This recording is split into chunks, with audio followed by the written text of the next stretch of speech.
Definition DNA എന്നുള്ളത് outline ആയിരുന്നു പറഞ്ഞു അല്ലേ. ഒരു ഓർഗാനിസത്തിൻ്റെ ജീൻ എടുത്തിട്ട് മറ്റൊരു ഓർഗാനിസത്തിലേക്ക് അപ്ലൈ ചെയ്യുക, അല്ലെങ്കിൽ ഒരു ജീൻ എടുത്തിട്ട് നമുക്ക് ഏതിലാണോ ആവശ്യമുള്ളത് അതിലേക്ക് അപ്ലൈ ചെയ്യുക. അതിനുള്ള വഴികളൊക്കെ നമ്മൾ ചെറുതായിട്ടിരുന്ന് പറഞ്ഞു.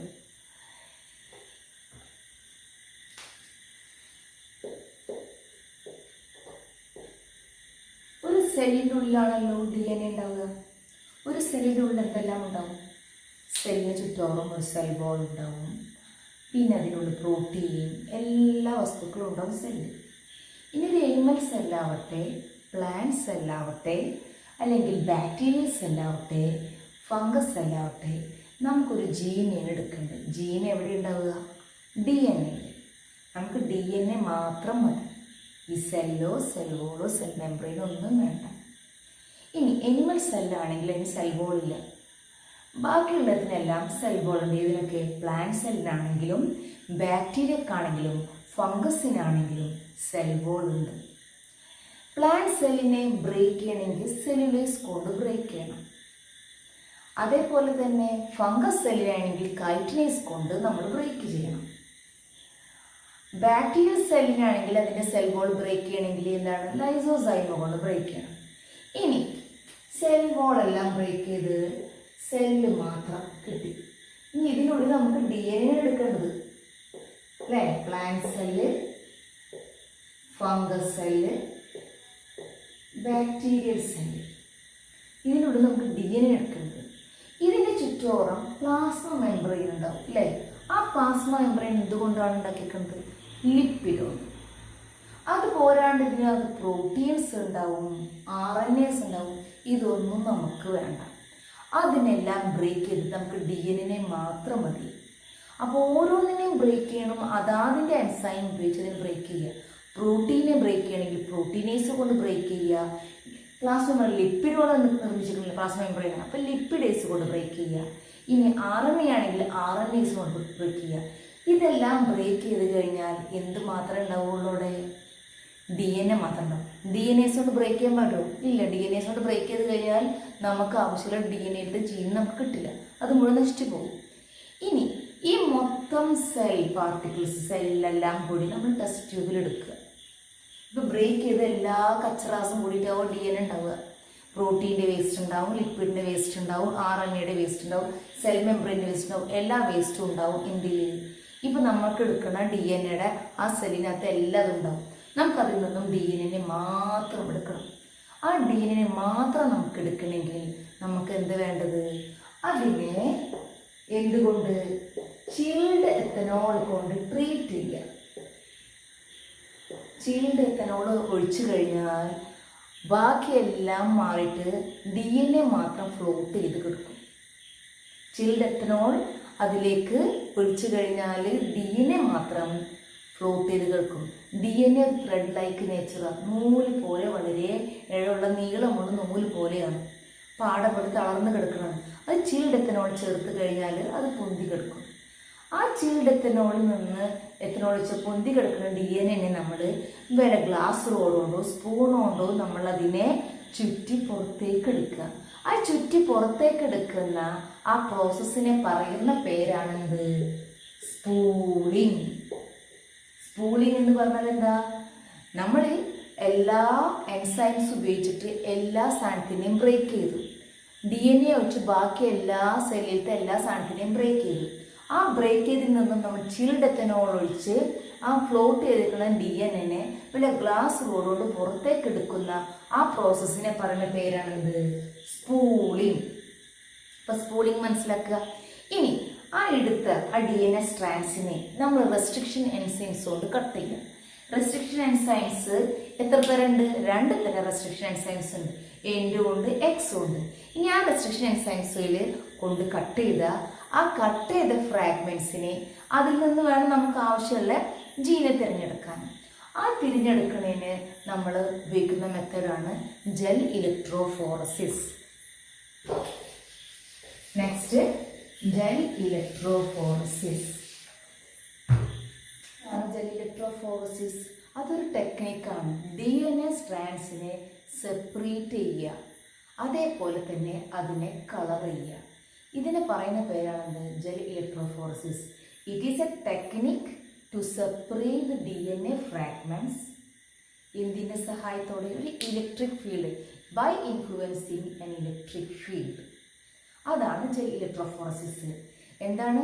DNA ഫ്രാഗ്മെന്റ്സിനെ ഇലക്ട്രിക് ഫീൽഡ് അപ്ലൈ ചെയ്തിട്ട് ആ ഫ്രാഗ്മെന്റ്സിനെ സെപ്പറേറ്റ് ചെയ്യുന്ന പ്രോസസ്സിനെ പറയുന്ന പേരാണെന്ത്? Gel electrophoresis. ആ ജെല്ല് ഇനി അതിനെന്തൊക്കെയാണ് വേണ്ടത്? ഒരു അഗ്രോസ് ജെല്ലിന്റെ ബെഡ് വേണം അല്ലേ? അഗ്രോസ് ജെല്ലിന്റെ ബെഡ് വേണം.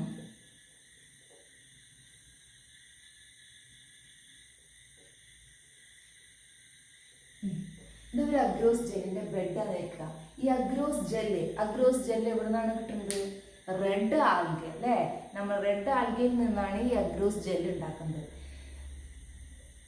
റെഡ് ആൽഗയിലെ അഗ്രോസ് ജെല്ലിന്റെ ഒരു ബെഡ്. ജെലീഡിയം ഗ്രാസിലേറിയയിൽ നിന്നാണ് എന്ത്? അഗ്രോസ് ജെല്ല് ഉണ്ടാക്കുന്നത്. ഇനി നമ്മൾ ബെഡ് ഉണ്ടാക്കി ഒരു പ്ലാസ്റ്റിക് ട്രേയില് അഗ്രോസ് ജെല്ലിന്റെ ബെഡ് നമ്മൾ ഇട്ട് വെച്ചു. ഇനി ആ അഗ്രോസ് ജെല്ലിന്റെ ബെഡിനകത്ത് നമ്മൾ ഒരുപാട് കുഴികൾ, 4 കുഴികളുണ്ടാക്കി വെക്കുക. 4 കുഴികൾ. ഈ കുഴികളിനെ പറയുന്ന പേരാണ് വെൽ.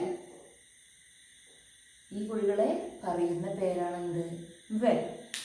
ഈ കുഴിയിനകത്താണ് നമ്മൾ എൻഡോ ന്യൂക്ലിയസ് കൊണ്ട് അല്ലെങ്കിൽ റെസ്ട്രിക്ഷൻ എൻഡോ ന്യൂക്ലിയസ് കൊണ്ട് കട്ട് ചെയ്ത DNA സ്ട്രാൻഡ്സിനെ നമ്മൾ ഈ കുഴികൾക്കാണ് ഇടുന്നത്.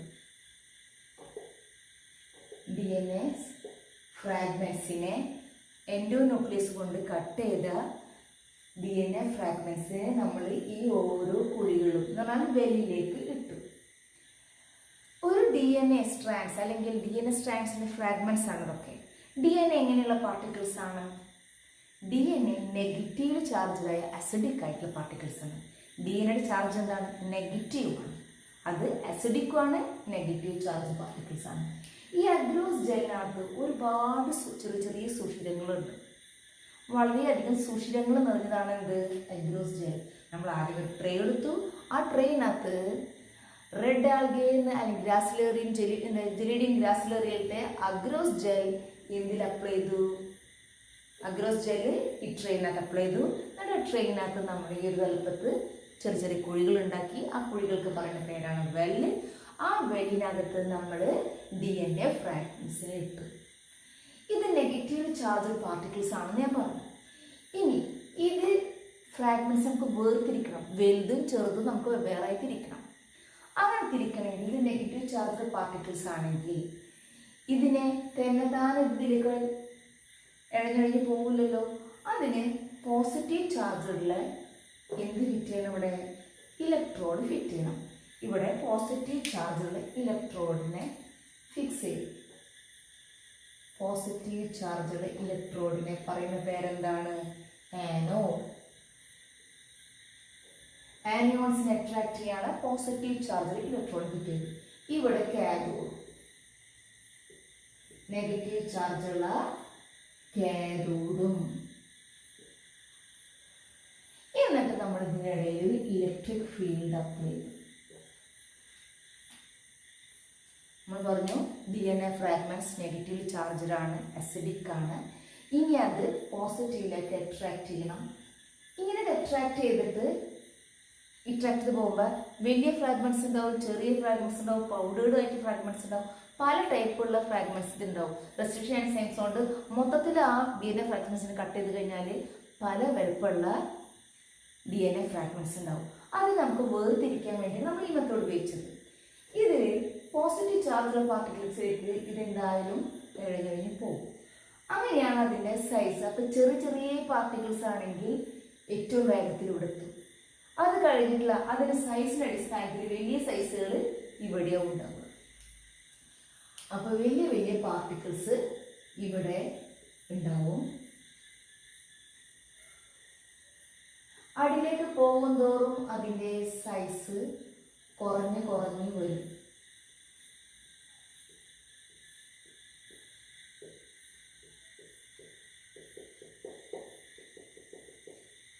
കുറഞ്ഞു കുറഞ്ഞു വരും. ഇപ്പം ഞാനിവിടെ കളർ ബ്ലാക്ക് കളർ കൊടുത്തിട്ട് വരച്ചിട്ടുണ്ട്. DNA ഫ്രാഗ്മെന്റ്സ് നമുക്ക് അങ്ങനെ തിരിച്ചറിയാൻ പറ്റുമോ? ഇല്ല. DNA ഫ്രാഗ്മെന്റ്സ് കളർലെസ് ആണ്. ആ കളർലെസ് ആയ കാരണം നമുക്കതിനെ പെട്ടെന്ന് ഈ അഗ്രോസ് ജെല്ല് തിരിച്ചറിയാൻ പറ്റില്ല. അതിനുവേണ്ടി നമ്മൾ ഡൈ DNA ഫ്രാഗ്മെന്റ്സ് ഇതിലേക്ക് അപ്ലൈ ചെയ്യുന്നതിനൊപ്പം തന്നെ നമ്മൾ ഡൈയും ചേർക്കും. ആ ഡൈൻ്റെ പേരാണ് എഥീഡിയം ബ്രോമൈഡ്. ഏത് ഡൈ ആണ്? എഥീഡിയം ബ്രോമൈഡ്. ഇവിടെയുള്ള ജെല്ലിൻ്റെ പേരെന്താണ്? അഗ്രോസ് ജെല്ല്. അഗ്രോസ് ജെല്ല്. ഡൈയിൻ്റെ പേരെന്താണ്? എഥീഡിയം ബ്രോമൈഡ്. എഥീഡിയം ബ്രോമൈഡ്.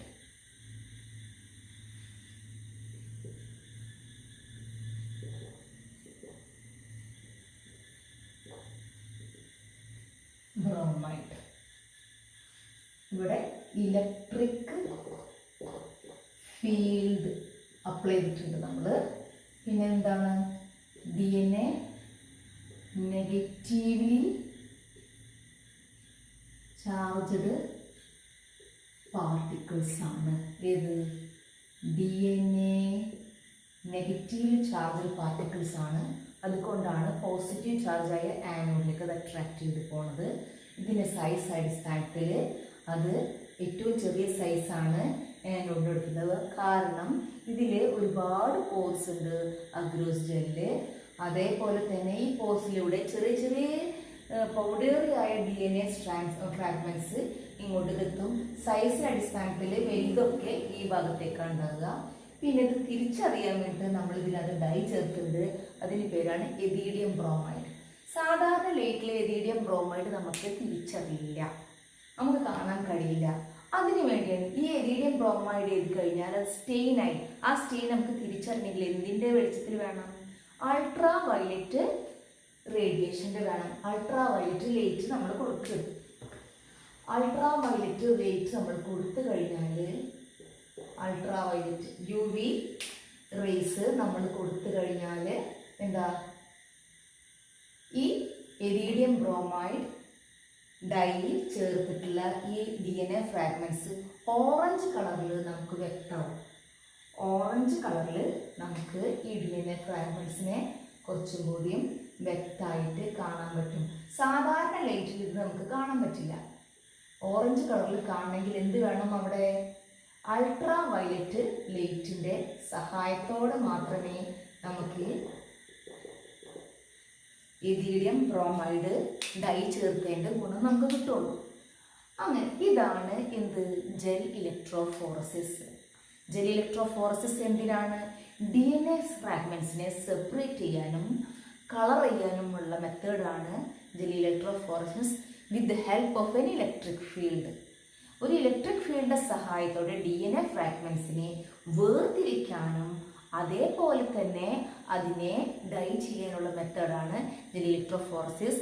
അതിന് വേണ്ടത് ഒരു ട്രേ എടുക്കുക, പ്ലാസ്റ്റിക് ട്രേ എടുക്കുക.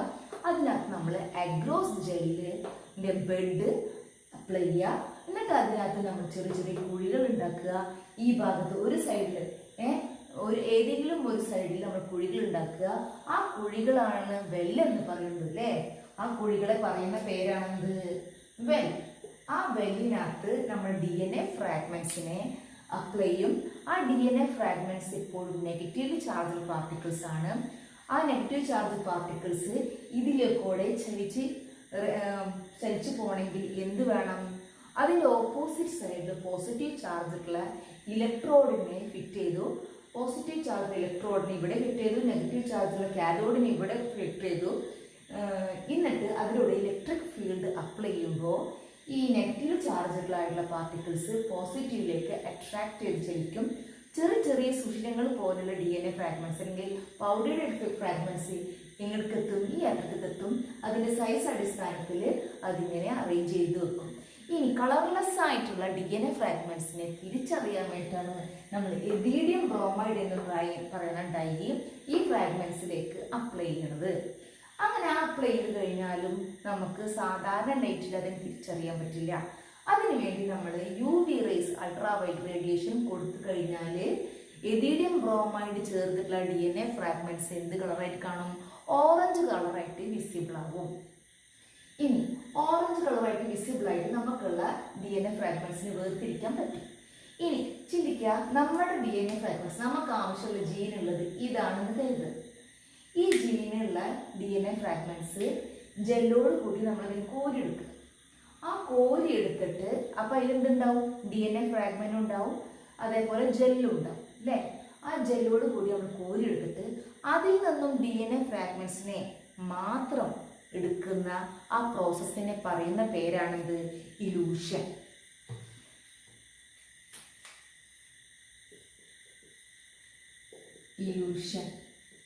ഇലൂഷൻ എന്ന് പറഞ്ഞാൽ എന്താണ്? നമ്മൾ സ്പൂൺ കൊണ്ട് കോരി എടുത്തിട്ട് അതിൽ നിന്നും DNA ഫ്രാഗ്മെന്റ്സിനെ വേർതിരിക്കുക, ജെല്ലിൽ നിന്നും സെപ്പറേറ്റ് ചെയ്യുക DNA ഫ്രാഗ്മെന്റ്സിനെ.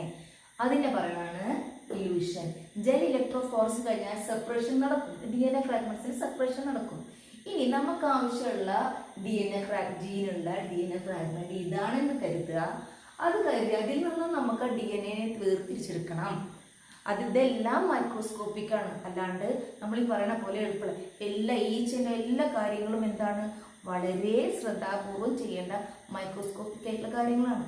അപ്പൊ അതിൽ നിന്നും DNA ഫ്രാഗ്മെന്റ്സിനെ നമ്മൾ എടുക്കുന്ന പ്രോസസ്സിനെ പറയുന്ന പേരാണത് ഇലൂഷൻ. അപ്പൊ നമ്മൾ ഇന്നെന്താ പഠിച്ചത്? എന്താണ് സ്പൂളിംഗ് എന്നുള്ളത് പഠിച്ചു അല്ലേ? സ്പൂളിംഗ് ഒരു സെല്ലിന്റെ എല്ലാ സാധനത്തിനെയും ബ്രേക്ക്, DNA വെച്ച് ബാക്കി എല്ലാത്തിനെയും ബ്രേക്ക് ചെയ്തു. ആ ബ്രേക്ക് ചെയ്തതിനെ നമ്മൾ ചിൽഡ് എത്തനോൾ വെച്ച് ട്രീറ്റ് ചെയ്തപ്പോൾ എന്ത് കിട്ടി? നമുക്ക് DNA കിട്ടി. DNA മുകളിൽ ഫ്ലോട്ട് ചെയ്തിട്ടുണ്ടാവും. ആ മുകളിൽ ഫ്ലോട്ട് ചെയ്ത DNA ഗ്ലാസ് കൊണ്ടോ സ്പൂൺ കൊണ്ടോ നമ്മൾ അതിനെ ചുറ്റിന്ന് എടുക്കുന്നത്. അപ്പോൾ അവിടെ ചുറ്റി എടുക്കുമ്പോൾ ആ മെത്തേഡിന് പറഞ്ഞ പേരാണ് സ്പൂളിംഗ്. അതേപോലെ തന്നെ അഗ്നോസ് ജെല്ലിൽ നിന്നും സെപ്പറേറ്റ് ചെയ്തിട്ടുള്ള DNA ഫ്രാഗ്മെന്റ്സിനെ കോരി എടുത്തിട്ട് അതിൽ നിന്നും ജെല്ല് മാറ്റി DNA മാത്രം നമ്മൾ പ്ലക്ക് ചെയ്തെടുക്കുന്നതിനോ അല്ലെങ്കിൽ അതിൽ നിന്നും DNA എടുക്കുന്നതിനോ പറയുന്ന പേരാണെന്ത്? ഇലൂഷൻ. എങ്ങനെയാണ് എടുക്കുന്നതല്ല, ജെല്ലിൽ നിന്നും DNA വേർതിരിച്ചെടുക്കുന്ന മെത്തേഡിനെ പറയുന്ന പേരാണെന്ത്? ഇലൂഷൻ.